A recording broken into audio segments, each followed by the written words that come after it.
Merci Madame la Présidente, Monsieur le Ministre. Je suis comme un enfant qui voit le Père Noël, puisque c'est une fois par an. Mais vous amenez pas des jolis cadeaux au pied du sapin. Juste, je me permets d'abonder quand même dans le sens de Madame la Présidente sur l'interpellation. Parce que vous dites gaullisme, mais vous savez, De Gaulle a perdu le référendum en 69, notamment sur la réforme du Sénat. Et moi je crois, mais peut-être que ce n'est pas ici le débat, mais je me permets 30 secondes, je pense qu'on ne souffre pas de trop de parlementarisme et de trop de débats démocratiques dans notre pays. On souffre, à mon avis, de trop de verticalité. Et par exemple, je pense que dans la crise que nous traversons, le choix de l'exécutif de vouloir gérer seul et de se passer du Parlement est un des problèmes. Et donc je ne pense pas que l'urgence, elle soit à réduire le nombre de parlementaires, mais à redonner la place à l'ensemble du Parlement. Ça, c'est une vraie question. Et je pense qu'une des erreurs fondamentales, c'est l'inversion du calendrier et le quinquennat, qui fait que maintenant on a une Assemblée nationale monocolore. Bon, bref. 3 questions très rapides. Vous, l'année dernière, puisqu'on ne s'est pas vu depuis un an, je vous interrogeais, puisque vous aviez dit qu'il fallait appeler à la modération des dividendes. Et je vous avais interpellé sur ce sujet. Et vous m'aviez dit, oui, mais attention, Monsieur Gay, faites attention, le versement en 2020, c'est sur l'année 2019. Très bien. En 2020, 28,6 milliards de dividendes versés. Et donc cette année, 2021 sur l'année 2020, c'est 51 milliards. Donc est-ce que vous pensez que votre appel à la modération des dividendes sur ces entreprises qui ont touché le plan de relance, chômage partiel, a été entendu? Deuxième question, c'est sur le plan de France Relance. On en a parlé ce matin. Moi, j'ai du mal à voir la cohérence, et notamment les secteurs stratégiques sur lesquels vous avez envie de baser les choses. Et on a l'impression que c'est au coup par coup, mais que sur un certain nombre de questions et sur des fleurons industriels, on a du mal. Et je n'ai pas le temps d'intervenir, mais par exemple, sur un des derniers grands dossiers, que pensez-vous de la vente d'une partie d'Engie, Equans, à Bouygues? Ça m'intéresse, comme l'affaire Suez-Veolia, mais j'imagine que vous ne m'en direz pas un mot. Et la troisième, je finis. Je ne peux pas vous laisser dire que l'Institut politique publique, qui a rendu son rapport, dit que tout va bien.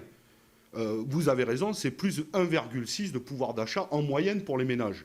Sauf que quand on lit précisément, le même rapport nous dit que pour les 5% des ménages les plus faibles, c'est-à-dire ceux qui gagnent moins de 972 € par mois, c'est moins 0,5 de pouvoir d'achat.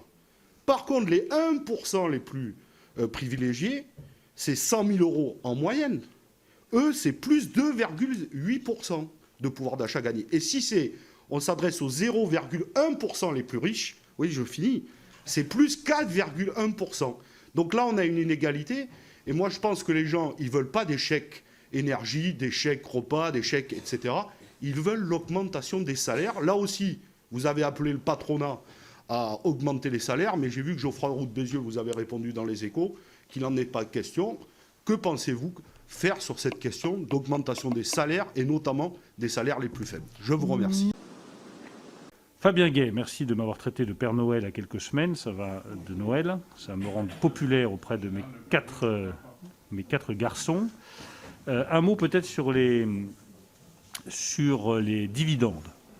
D'abord, je rappelle qu'il n'y a pas eu, contrairement à ce que nous avons indiqué, conformément à ce que nous avions indiqué, aucune entreprise qui a bénéficié d'aide de l'État n'a versé de dividendes. Donc l'engagement qui avait été demandé a été tenu par les entreprises.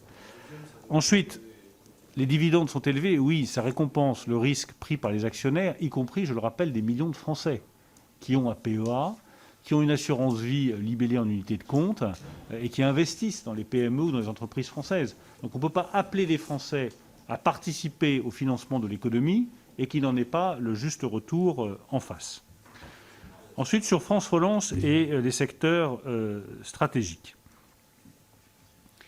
Les secteurs stratégiques, ce n'est pas uniquement les secteurs de demain.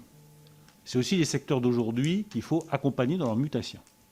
Donc les secteurs stratégiques qui sont très bien identifiés, c'est les biotech, l'hydrogène, les batteries électriques, le nucléaire, les lanceurs spatiaux. Ça, c'est les nouveaux secteurs sur lesquels nous voulons disposer de nouvelles filières ou de filières rénovées. Il y a d'autres secteurs, comme l'automobile et l'aéronautique, sur lesquels, j'y reviendrai, il y a des besoins d'investissement considérables. Parce qu'ils sont confrontés à des mutations, notamment l'automobile, qui sont des mutations comme il en arrive une fois dans le siècle, et qui sont très rapides. Et si notre secteur automobile ne suit pas la mutation au bon rythme, ils se feront dévorer par leurs voisins. Donc il faut les accompagner, j'y reviendrai. Sur l'aéronautique, il y a quand même lieu, je ne vais pas dire de pavoiser, mais il y a un an, tout le monde m'expliquait que l'aéronautique, c'était foutu et qu'il n'y aurait pas de redressement avant au mieux 2026-2027. Airbus vient d'enregistrer la commande la plus importante de son histoire des 15 dernières années. La réalité, c'est que si on ouvre un tout petit peu les yeux sur le reste du monde, le transport aérien est en train de redémarrer fort et les commandes aéronautiques redémarrent fort. Et donc on a bien fait d'investir dans l'aéronautique. Moi, j'estime que l'argent des Français était bien placé en dépensant des milliards d'euros sur l'activité partielle dans le secteur aéronautique. Parce qu'on n'a pas perdu nos ingénieurs, on n'a pas perdu nos ouvriers qualifiés, on n'a pas perdu nos techniciens de maintenance. Et donc, quand ça redémarre, Airbus peut livrer ses avions. Moi, je me souviens de la critique qu'on avait faite à Guillaume Faury quand il avait ouvert sa ligne de production A321neo à Toulouse. Excellente nouvelle pour l'Occitanie, excellente nouvelle pour Toulouse. Enfin, beaucoup de gens lui sont tombés dessus à bras raccourcis en disant « Mais vous êtes complètement fou d'ouvrir une nouvelle ligne de production en pleine épidémie alors que les perspectives sont sombres. » Il avait vu juste. La réalité, c'est que les commandes sont là et qu'on est bien content d'avoir ouvert cette nouvelle ligne de production parce que sinon, j'aime beaucoup nos voisins allemands, mais comme la 321neo est produite en partie à Hambourg, s'il n'y avait pas eu la nouvelle ligne de production à Toulouse, c'était tout pour les Allemands, rien pour les Français.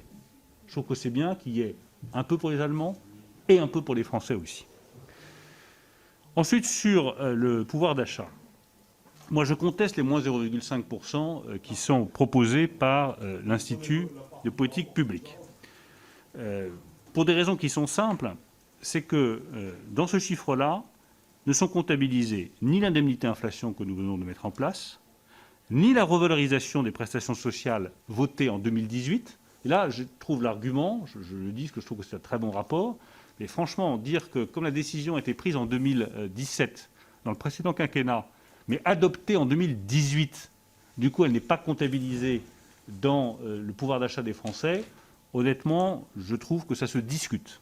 Et moi, je considère que la revalorisation des prestations sociales, des minima sociaux décidés en 2018, mérite d'être comptabilisée dans le bilan du pouvoir d'achat du quinquennat d'Emmanuel Macron. Et le remboursement à 100% sur les soins dentaires et sur les soins optiques ne figure pas non plus dans le calcul de cette étude. Je pense que ça mériterait au moins d'être ajouté. Enfin, sur les salaires les plus faibles, je rappelle que nous sommes... Non, je ne compte. C'est pas la partie que je conteste. Je conteste la partie sur les salaires les plus faibles où j'estime qu'on devrait intégrer un certain nombre de choses. Oui, il peut y avoir un différentiel, mais je pense qu'il n'est pas aussi important que ce qu'indique l'Institut. Enfin, sur les salaires les plus faibles, je rappelle que nous sommes le seul pays développé dans lequel le salaire minimum a une revalorisation automatique qui est indexée sur les prix, ce qui est une excellente chose et qui doit être maintenue.